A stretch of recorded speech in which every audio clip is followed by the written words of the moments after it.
Good morning. Good and rainy one, huh? Well, let's see what happens here.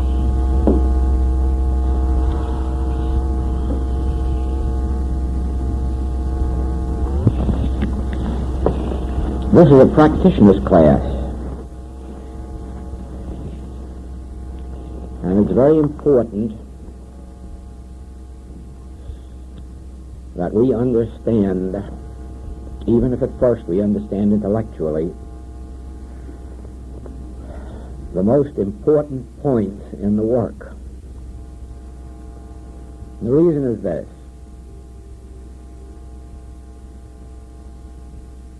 When the Master was asked, "Art thou he that should come?"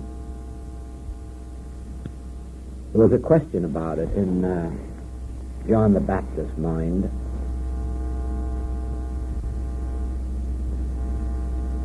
And the Master answered, "Go show John what things ye have seen. The sick are healed, the dead are raised, to the poor the gospel is preached." He didn't say, "Yes, I am the Master." He did not say, "Yes, this is a correct teaching." He showed forth the proof or fruits of the healing. Now then, a great deal of the world is seeking relief from the injustices of the world, the inharmonies, the discords. The world is seeking freedom, first of all, from the sinful states of human consciousness, these states of consciousness that would prey one upon another. The states of consciousness that gave birth to empires, to dictators, to ruthless capitalism in the days when we had ruthless capitalism, and later to the days when we had ruthless unionism. And we had much ruthless unionism, even though that also is fast disappearing. But all of these states of consciousness of men have resulted in the other sins and diseases of the rest of the world, because such growth states have brought upon the rest of the world fears, lack, limitation, horrible living conditions, so forth. And so the world seeks freedom from those conditions. The world is not yet ready to seek God. In all of this religious revival which you see around the world, don't believe for a minute that that indicates that the world is seeking God. Far from it. It means that if it's necessary, the world would tolerate God in order to get free of its troubles. But what it's really seeking is freedom from its troubles, by any means. It would reach out to a dictator if a dictator would promise it. It would reach out to any president who would promise more than people have got now. The world is not yet ready to reach out for God. They're only willing to reach out for help, like a man who came to our office one day and said the doctors had pronounced him incurable, but he was ready to try metaphysics. And, all right, where shall we begin? He said, "I have nothing to do with beginning. Just tell me how much I'm going to owe you, and I'll give you a check." Well, that was his attitude. He came to be healed of disease. How it was done was none of his business. He was willing to pay for it. And the world is willing, in some measure, to pay for freedom from its troubles. Of course, if it could, it would just vote for somebody that would take their troubles away from and not bother them with government anymore or business or anything else. Now, we, in our work, are only a degree removed from that. You may not believe it, but most of the people who come to us for help, for healing, also are not interested in God. They are perfectly willing, if it has to come through God, well, of course, I'll try that too. Why not try God? But it isn't God that they're seeking. I don't mind telling you that I believe there are only very few people who come to us who really have any interest at all in God. I have a feeling that pretty nearly 90% are seeking healing of the body, of the purse, of alcoholism, of drugs, of unhappy desires, and so forth. You think? Now,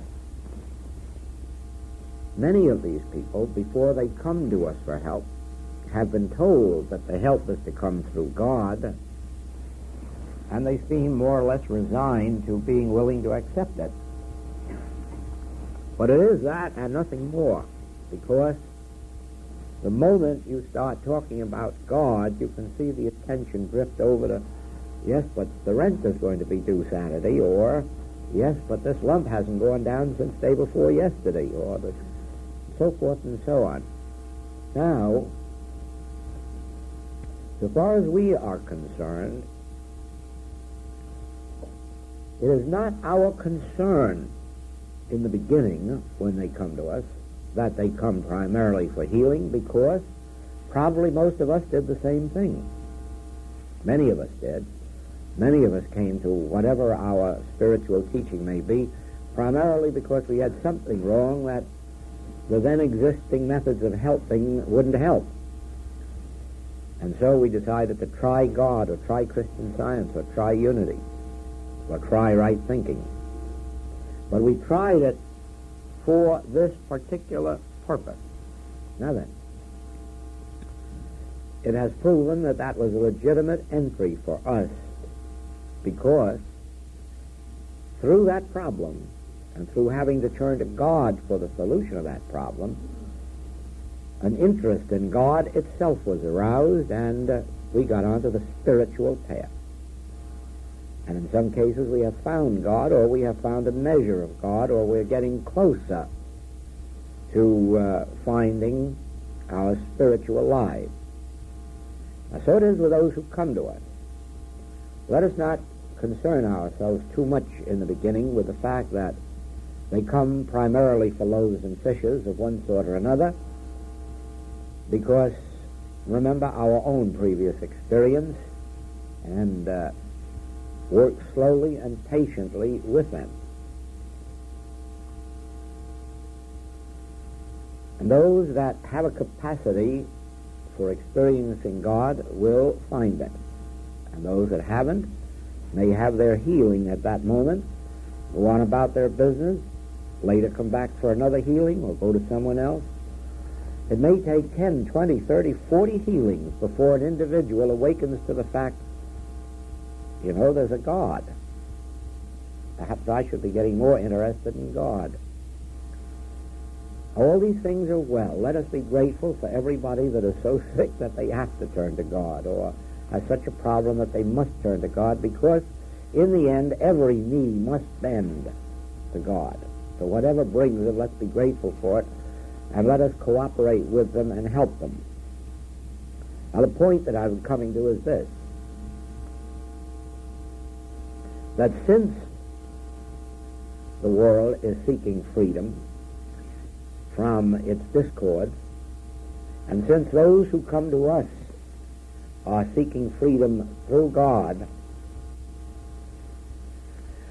the only answer we can give is to heal the sick, to raise the dead, to preach this gospel of release and freedom to them. But the preaching of the gospel must be by far the least important part, until such time as the healing of the sick and the raising of the dead has been accomplished, because otherwise our preaching is apt to be clouds without rain. It isn't a very nice thing to start preaching to people how wonderful God is and how unreal their error is while they're in the error. It's far better to give them the healing first, and then those who come back point out the how and the why and do the preaching then. And so healing is an important part of our ministry.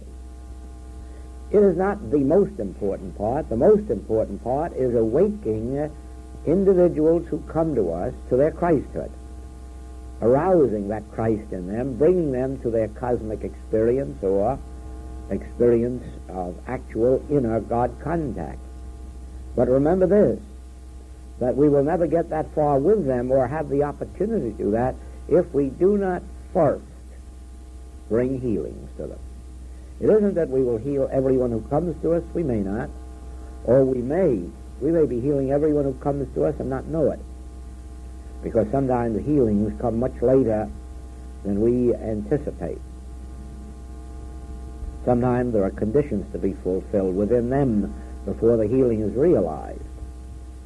Now, since healing them is an evidence of the truth of our entire ministry, and since you never will open the spiritual consciousness of anyone unless you are yourself a healer, it takes that quality of consciousness that heals to enlighten.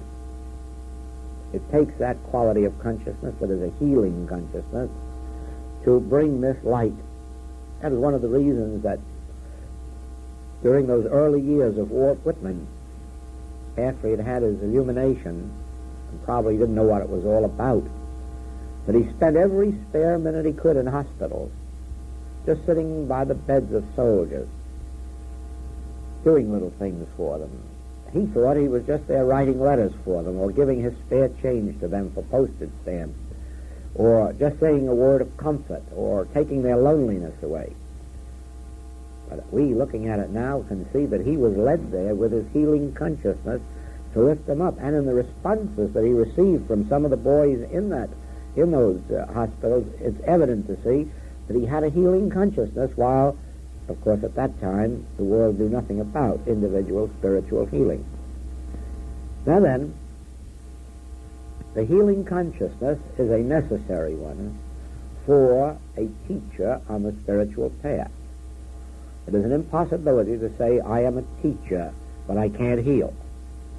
Because the teacher who can't heal has nothing to teach except words in a book, and you could read those words for yourself. You wouldn't need the teacher.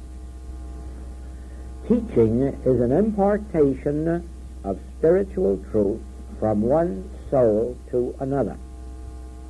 Spiritual teaching is the awakening of the sleeping Christhood by one who is already awakened. That is the nature of spiritual healing.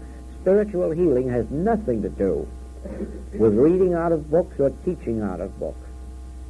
Spiritual teaching has nothing to do with telling truth to people. They can find that out all for themselves. There are enough books and magazines and papers around the world so that everybody can be self-taught without a teacher. But the teacher's function is that last mile that very few students can achieve for themselves. And that is the awakening of the soul, the awakening of that inner light, the bringing into being of an inner light. We have had teachers with a great capacity for that in modern ages. Certain ones seem to have been especially endowed for bringing to light the sleeping giant in men and women. Now, the next question comes up.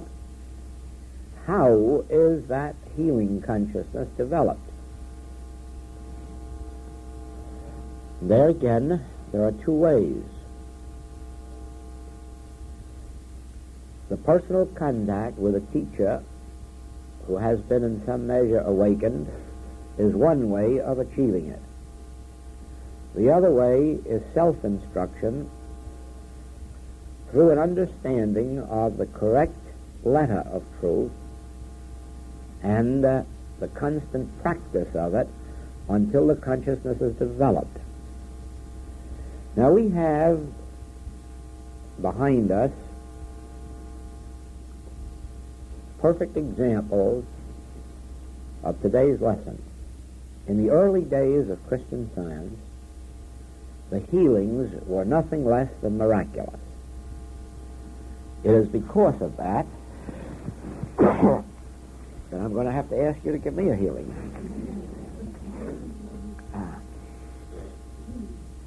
It is because of that the Christian Science movement spread. In the lifetime of Mrs. Eddy, and she really didn't begin until she was in the 60s, let's see, 1875, when the first edition of Science and Health was written, she was then 54 or 55 years of age. And incidentally, I was 55 when the Infinite Way was written. So we began about the same time. And yet in her one span, from 55 on, she saw Christian Science develop from where one woman knew it to where there were probably 1,500 churches all over the world, and her writings had been translated into a half a dozen languages. That's a tremendous thing. The reason for that was healing. The healings that took place were just out of this world. They were in the nature of miracles. And of course, looking back now on some of the men and women who were associated with her, and noting the great healing works that they did, you can see why this took place. Then, in 1892, which was 2 years before the original Mother Church was built in Boston, the Unity movement was started. Just 1892. And within one individual's lifespan, again, a worldwide movement developed. A movement that covered the entire earth, and again, it happened through healings. There was nothing responsible for the growth of unity but healings. And if you look at the names of the early students and teachers and practitioners in the unity movement, you'll understand readily why it would spread around the world. They were miracle workers. Now, Christian Science has had a period of great falling off. In some places, the church attendance is very, very sad. But if you look at it, you'll find the same condition exists that must always exist. Wherever there is a very fine teacher or a very fine group of practitioners, that church is as busy and active and full as it ever was in the heyday. Wherever you find churches or fields, cities, towns, where there is not a good teacher, where there are not good practitioners, that is where the work is falling down. And of course, in unity you have the same thing. In unity you have very little of healing left today. And so the question rather must come, why has there been a falling off in Christian Science healing and in unity healing? Why has this happened, since they did have originally the principle of healing? I can only give you an answer based on my own experience. Someone else may have a different answer. So I won't try to give you an answer for Christian Science or for unity, but I will give you the answer that I myself have experienced in watching this work for 25 years. Wherever there has been a falling off of healing work, it is because students have refused, in many cases deliberately so, have refused to understand the nature of error. All healing work is based on an understanding of the nature of error. You might think that healing work is dependent on an understanding of the nature of God. That would be true. That would be true if we could encompass the meaning of the nature of God, but we can't.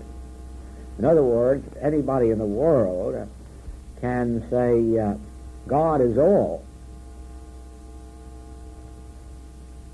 which is, of course, the nature of God. And if they could encompass that, nothing else would be necessary for healing. But it's very possible to say God is all, and then in the next minute say, well, now let's see how we're going to protect ourselves from this weather, or how we're going to protect ourselves from our neighbor's wrong thinking. Now, we've just said God is all, but no, now we turn up with weather or climate or a neighbor. And so the declaration that God is all is not sufficient. There have been lots of so-called absolute teachings come to the market, all based on something that actually is true, God's allness. But none of these teachings ever last. And none of them ever last as a healing teaching. None of them ever remain very long in the realm of recognized healing agency. Why? Because it is an impossibility for anyone on the face of the earth to accept the teaching of God's allness in its completeness, unless they have the help of an understanding of the nature of evil. Now, in every one of the writings of the Infinite Way, you will find a chapter on the nature of evil, the nature of error. And I have had probably as many students write me, why don't I leave those out? Since God is all, what do we need to know about error? Someday I would be tempted to do it if one of those students ever made a demonstration of health or harmony or supply. But they're always the students who are struggling the hardest, but hating like everything to face the very thing that is the cause of their inharmony and their discord. Now,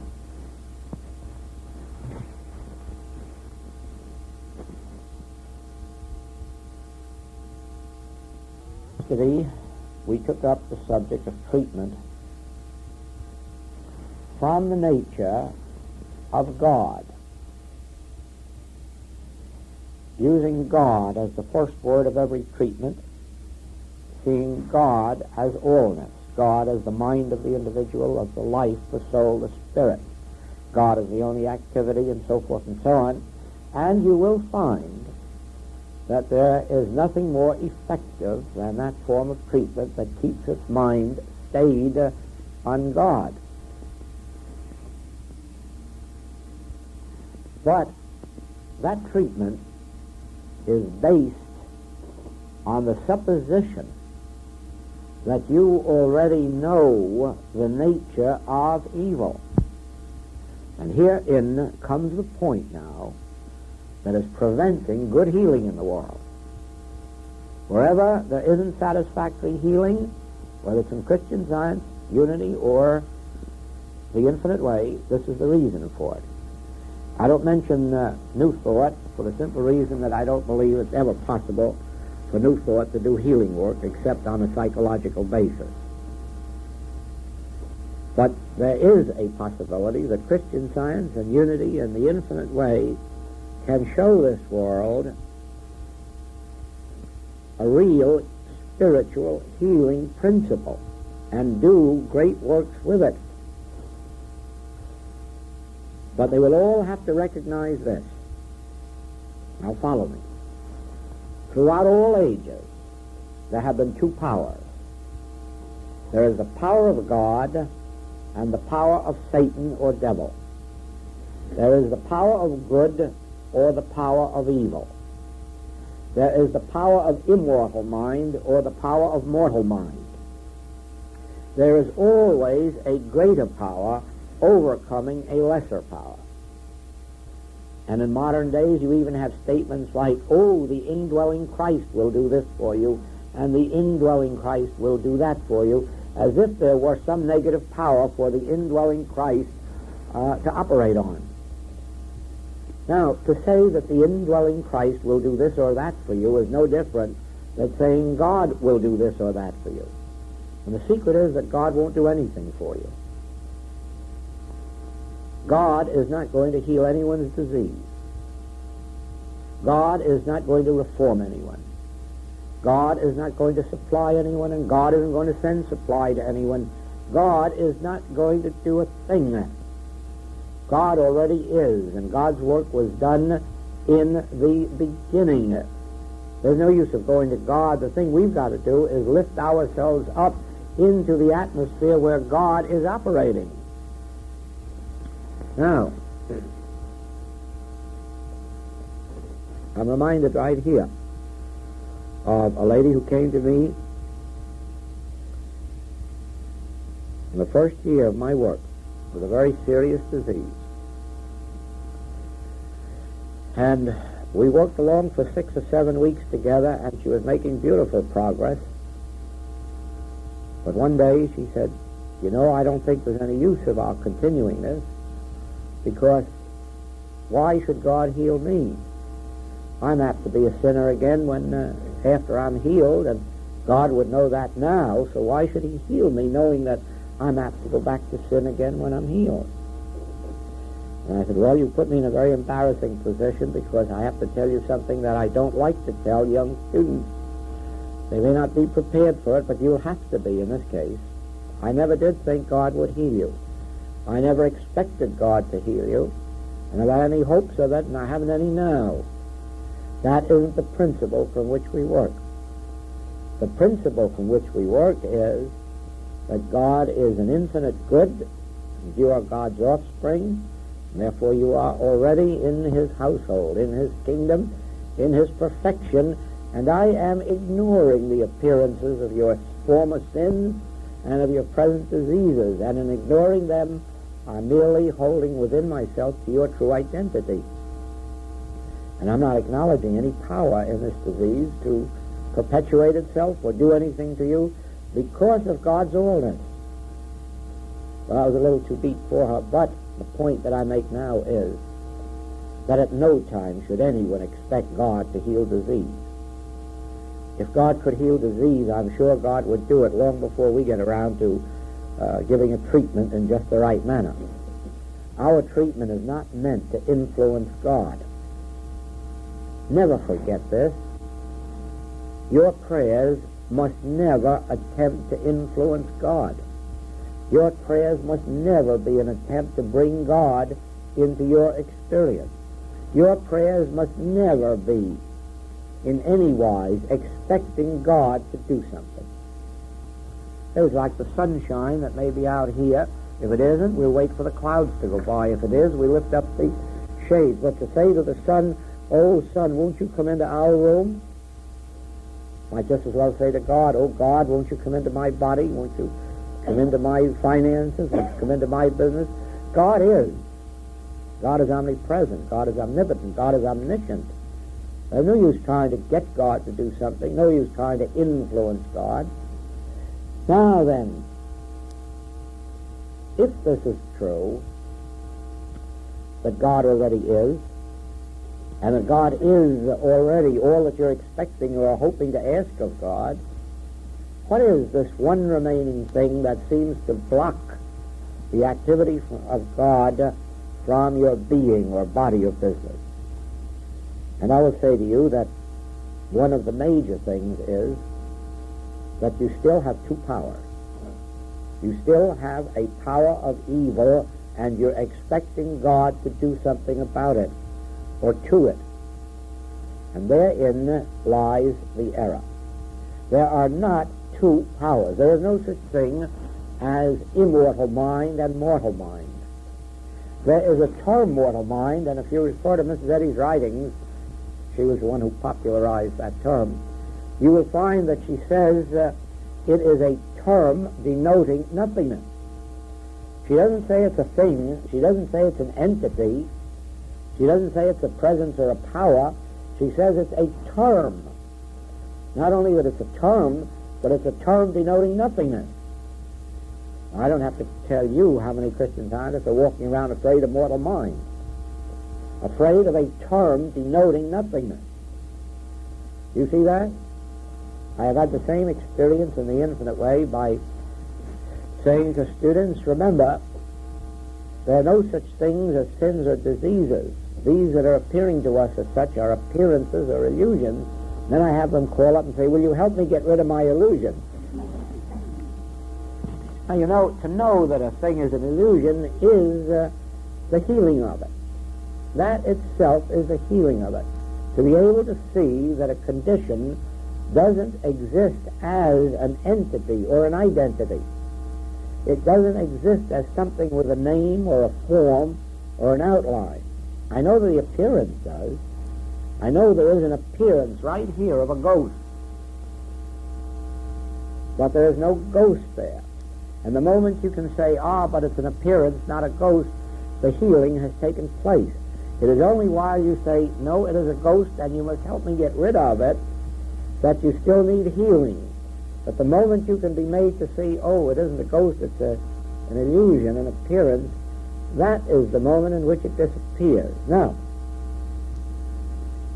don't translate a sin or a disease into another word or another term and still have it there as something to be removed or healed. If you're going to translate it into something that means to you nothingness, whatever that word may be. In our work we use several words. We use the word appearance, we use the word mirage, illusion, mesmerism, hypnotism, anything. You know that a mesmerist cannot produce a thing. A mesmerist may be able to make you see a dozen snakes squirming around, but he can't even produce one snake. All he can produce is the illusion of snakes, a mental image without form, without substance. That's all a hypnotist can do. Now, the basic error of this world is hypnotism. It is our having become hypnotized with appearances. And it is like looking at the streetcar tracks come together and looking at them so long that we actually believe it and then are afraid to get on the streetcar. And so it is, we look at appearances so long or hear about them so long that we become hypnotized and we actually believe there are streetcar tracks out there coming together like this when in our unhypnotized state we know they're this way. For 1,400, nearly 1,500 years, the people were so hypnotized by the sky and earth, water coming together that they wouldn't venture out very far from land in a boat. They were hypnotized by that appearance. And had they just stopped to think of it, they would have known that the sky is always in the sky and the water is always in the sea, and it was safe to go out. No. They were looking at it so long that they were hypnotized. And so we may say that there is a universal hypnotism which presents to us these forms or appearances of sin, disease, death, lack, and limitation. Now,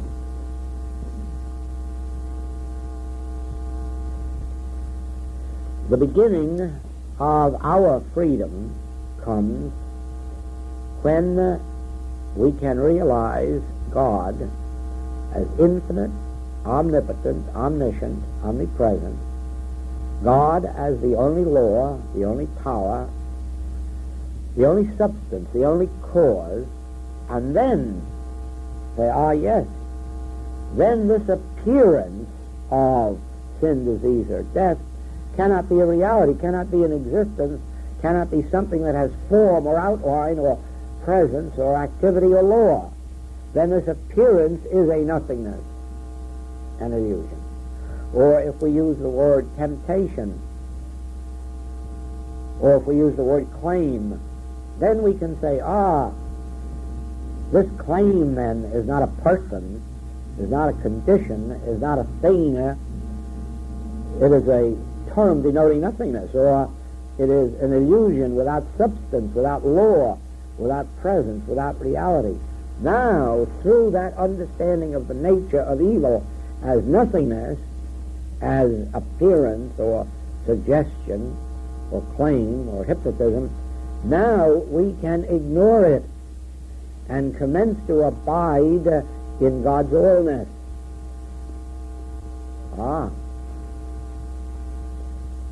While you have two powers, you cannot bring forth good healing work.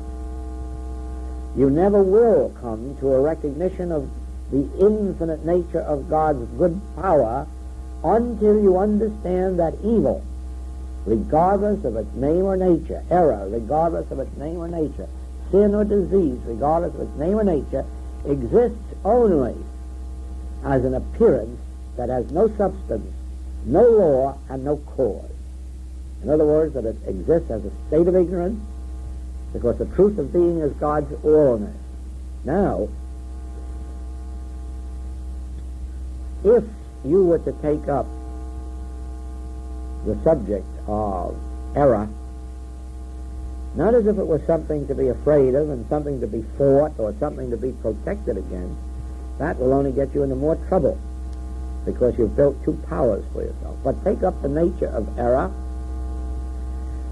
and find some way in your own language, some way that satisfies your own mind, to bring yourself to the realization that God alone is power.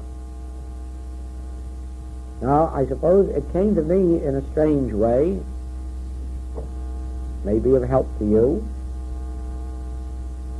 If not, you'll have to find some way that does satisfy your own mind. The way it came to me was this.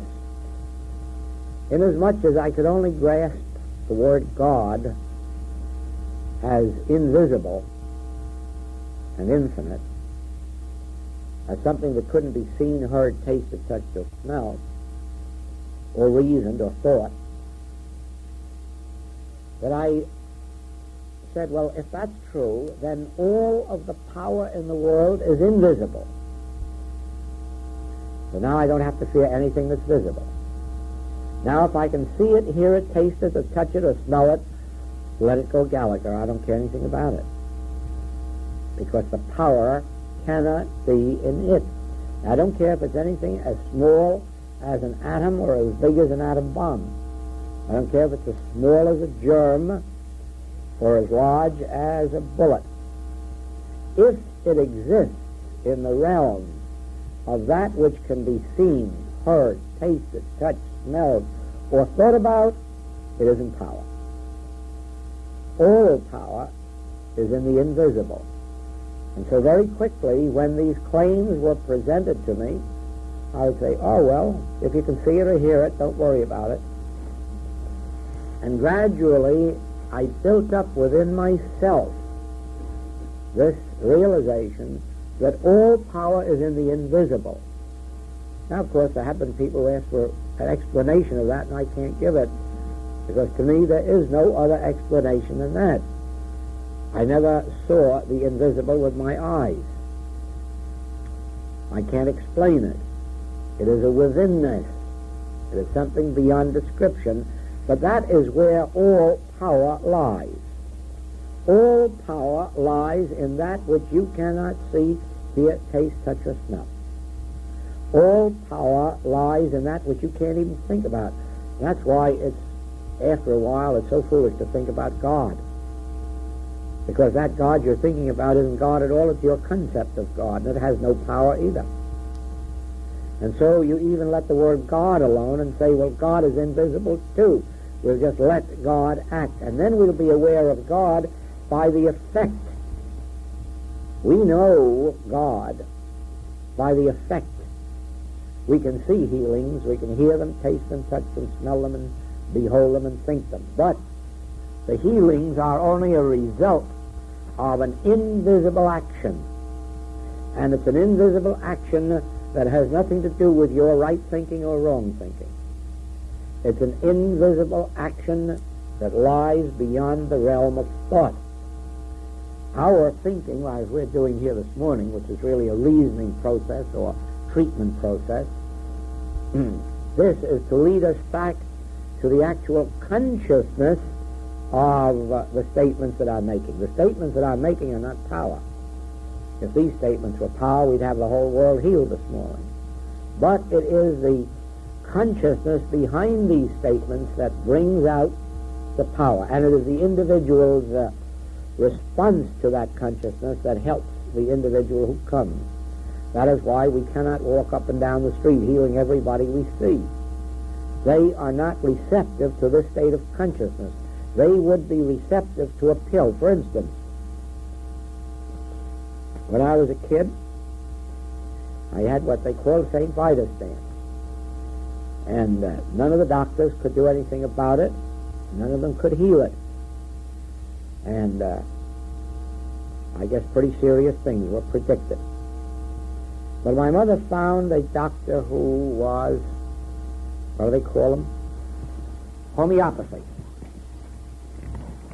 And this man cured me in 3 weeks. He gave my mother a little bottle of medicine. And he says, I must tell you, I must warn you, you will have to follow instructions very carefully. We don't want to hurt this child. You'd only have 1 drop of this in a full water glass of water. And only twice a day. Be careful that you don't get 2 drops through. It must be 1. If you get 2 drops through, throw it away, start over again. There must not be more than 1. But the second day, he will be ready for 2 drops of it in a glass of water. And the third day, 3. But remember, the next day must go back to 1 again, and then 2, and then 3, and please watch what, so forth and so on. And in 3 weeks, I was so fascinated watching these 1 drops that I was completely healed and had no more St. Vitus dance. Now, I'll bet right now that the medicine was a glass of water. Now, you know, there isn't such a powerful medicine ever invented that could be given to a child to have such violent effects. In fact, it didn't have any violent effects. It just made me interested to watch twice a day what was going to happen. If we can be made to give power in a drop of water, we can be healed with it. If we can be made to give power to bones buried in a grave, it certainly can heal us. If we can be made to have faith in a crucifix or a star or some other symbol of good, it will operate. But if we can be made to give power to error, we can also suffer from it. If we can be made to give power to somebody's wrong thinking, we can be made to suffer from it. Because it's a matter of, as ye believe in your conviction that it is so unto you, in accordance with your faith, be it unto you. But now here is where we are rising above belief and above faith. We cannot now have faith in God. You see why? Because having faith in God gives us also a faith in something else that God is going to do something to. And so we have to lose our faith in God and understand that God doesn't require any faith. The faith is really the understanding of God's oneness, God's allness. Let me see if we can operate this way. Let us take the word law. God is law. Now, you've read that in Scripture, and I know you've heard it ever since you first came into any metaphysical teaching. God is law. Why has anything ever been necessary since then? Why didn't we put down all our books and say, I don't need any books now, and I don't need any teachers now, since this is the whole truth? What? Yeah, that's the whole truth. You never need anything but that one statement. Why? Well, if God is law and God is infinite, law must be infinite. But it's God's law that's infinite. Well, then is there a law of sin? Is there a law of disease? Is there a law of limitation? Is there a law of climate? Is there a law of weather? Is there a law of foods? Is there a law of medicines? Why, no. Have we just said that God is law? That leaves only one law in this world, and that law must be God's law, and that law must be good law. Now, tell me, what are we doing sitting around studying? There's no other truth than that. There are no other laws, no laws of heredity. There are no other laws but the law of God. I'll tell you the answer. There's one of us here that believes it. There's one of us here can accept it. It's too deep, it's too far. The mind won't grasp it.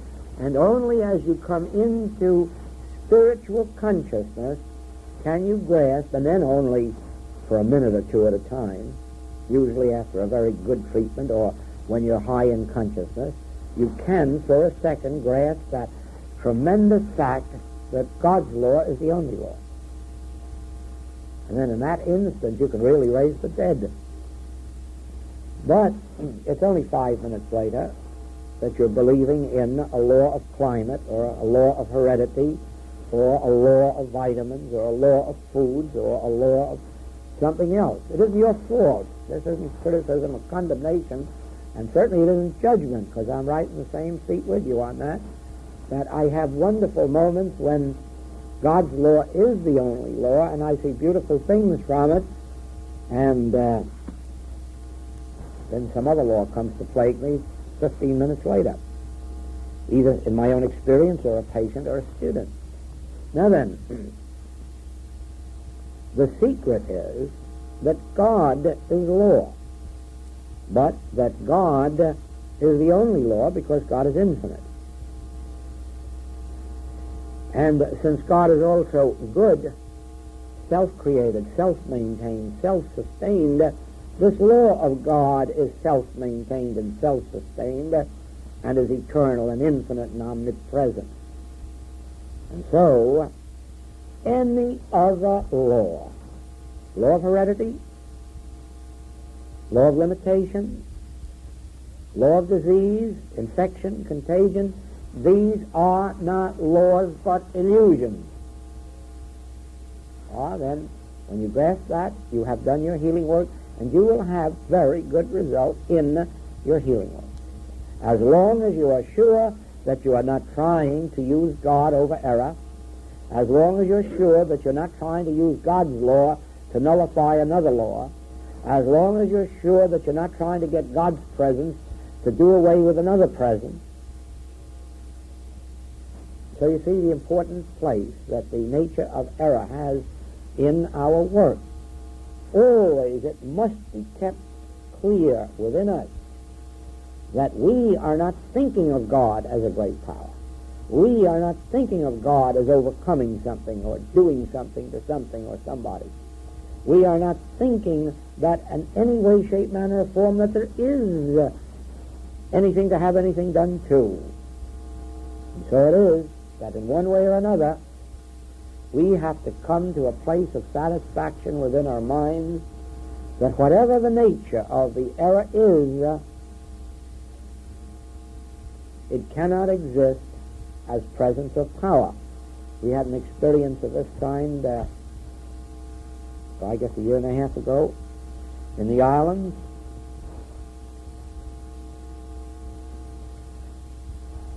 With a doctor.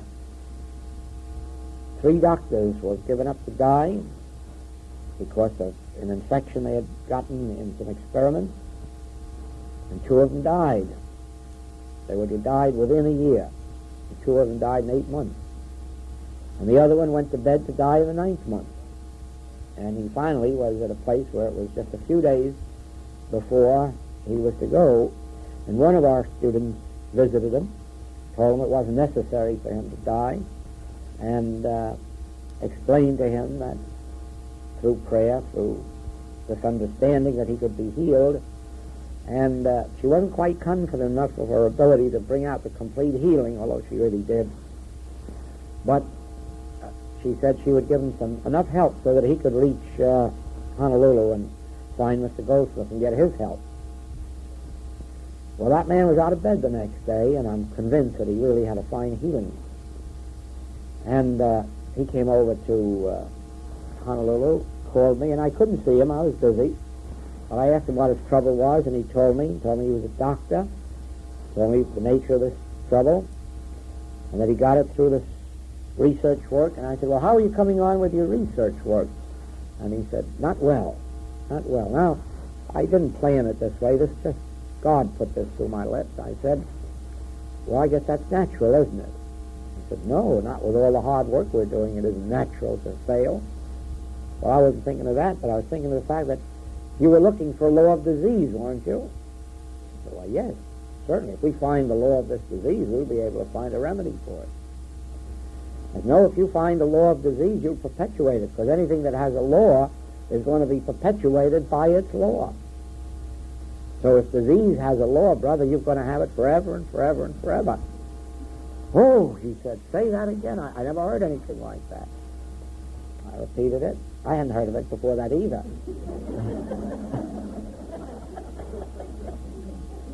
But it was true because he was in both of our classes, wasn't he, in Honolulu this trip? Oh, yes. And he's back at his research work and so forth, healing work. But he's doing more healing through knowing that there's no law of disease. And he says every time that I see him, he says, you know, when someone comes to the office, the only thing I can remember is, gosh, if there were a law of this disease, it would last forever. Well, now, do you see what I mean by the nature of error? You could do all the knowing of God's allness you want, but it won't bring you to the fact that there's no law of disease. It's only when you get down to the fact of what is the nature of error that you begin to probe around and find out that error says that there are laws of disease.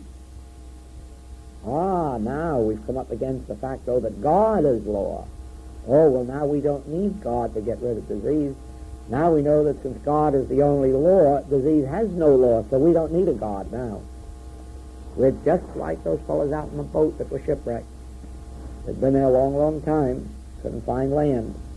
Finally, one of them says, any of you fellows know how to pray? And God says, well, yes, I used to pray when I was a child. Well, get busy, we need it now. Oh, wait a minute, no. You don't have to pray, there's land over there. Now, we're in the same boat. We really don't have to pray. We really don't need God. We really don't. Because God being the only power and the only presence, we just don't need God for anything. God has only one function in our life, and that is that we live with God, that we abide in this spiritual knowing, in this spiritual awareness, in this spiritual consciousness. We don't really need God just to bring us supply, because God is the only supply there is. God can't bring us supply, because that would mean there is a God and supply. And there is no God and supply. There is only God. God itself is the supply. Many people think that they need God for protection, but Scripture says no. God is the high tower. God is the fortress. God is the abiding place. God is the hiding place. You see, you don't need God and. God really is. So we don't need God for any purpose. We only need God for God. Now, when we have this conscious realization of God, we have the abiding place and the hiding place and the fortress and the high tower. When we have God, we have the law of God, and we have no other law. When we have God, we have the life of God, and we don't have to say any prayers to prolong anybody's life. Because God itself is individual life. And so you see that we, by a roundabout way, come right up to the absolute and say, God is. That's enough. But we have done it first by taking care of these appearances, not ignoring them, not running away from them and hiding our head in the ground and saying, oh, God is love, God is all. Those things will not do it for us. If they would do it for us, then these healings would be going on all over the world just by saying, oh, God in you will do this, or the indwelling Christ will do that. No. Please believe me, there is one thing that will do all things for everybody, and that is the knowledge of God's allness, the actual realization of God's allness. And that realization of God's allness comes about when you are willing to take steps like we just took with the law of disease, and come to that place of recognition where there cannot be a law of disease. A law would perpetuate the disease. Now, you say, was that a spiritual healing? Yes, that was a spiritual healing, because the realization that there is no law of disease led to the realization of God's allness, and it was God's allness that did the work. The very moment, mark this, the very moment you have God as the only presence and power, and can do that same thing to substance as we just did to law, or the same thing to anything else, let's take substance. There is a claim of physical substance, the substance of this body. And because it is physical substance, it is always changing, aging, weakening. But the truth is God's allness, and God is spirit. Then the only substance must be spiritual substance. Now, if spiritual substance is the infinity of being, is there a physical substance? And the answer is no. Now, do we need a God to change physical substance? Do we need a God to change bad substance into good substance? Do we need God to change material? No, we don't need God at all. The only God we need is the realization of God's allness as spiritual substance. That's all. That is the power, but it isn't a power over material substance, because we've learned that in the infinity of spiritual substance, there is no physical substance. But the doctors will say, but look at the appearances and let me show you this under a glass. Very much like the smart Alex some years ago who, when I said there is no death, said, no, let me walk you down the street and show you a cemetery. That may be good proof for you, but not for me, because I see life from the other side, where all these people are still living.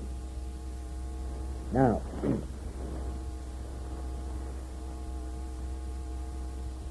please read every one of the chapters on the nature of error, and don't hesitate to go over them frequently, so as to keep yourself in line with the realization that in the infinite way, we're not really seeking God or reaching out for God to do anything or be anything for us. Our God is an omnipresent God of love that's always functioning without any help from us and without any influencing on our part. And our God is so infinite that we haven't got any troubles to bring to God. Ours is a realization of the great truth that whatever the nature of the trouble may be, it isn't actually an entity or an identity, a substance, a law, or a cause. It is somewhere out there in the realm of mirage or illusion. This also helps. There is no such thing as an externalized illusion. You may believe that you can actually see a discord out here, like water on the desert. But you can't. That water on the desert isn't out there on the road. It's inside your own false seeing. You may really believe that car tracks come together outside of you somewhere. They don't. Outside of you, they're this way. It's up here in your false seeing that car tracks come together. There is no such thing as an externalized sin that has to be healed. There is no such thing as an externalized disease that has to be met. There are no externalized lumps and no externalized fevers. There is no externalized paralysis. These are all illusory states of thought. Not merely of your thought. They're more or less universal thought. You're merely seeing them through that degree of mortal thought that's left in you. That is why also in our work we never under any condition blame the patient for their erroneous states of thought. We hold them in no condemnation because it isn't their fault. They are accepting a universal belief, the same as we are. When we have any form of discord, it's not your wrong thinking or mine. It's a universal belief which we at the moment are accepting because we are not yet healed of all mortal sins. The Master says, touch me not, for I have not yet ascended. In other words, he has not yet risen above, completely above mortal sin.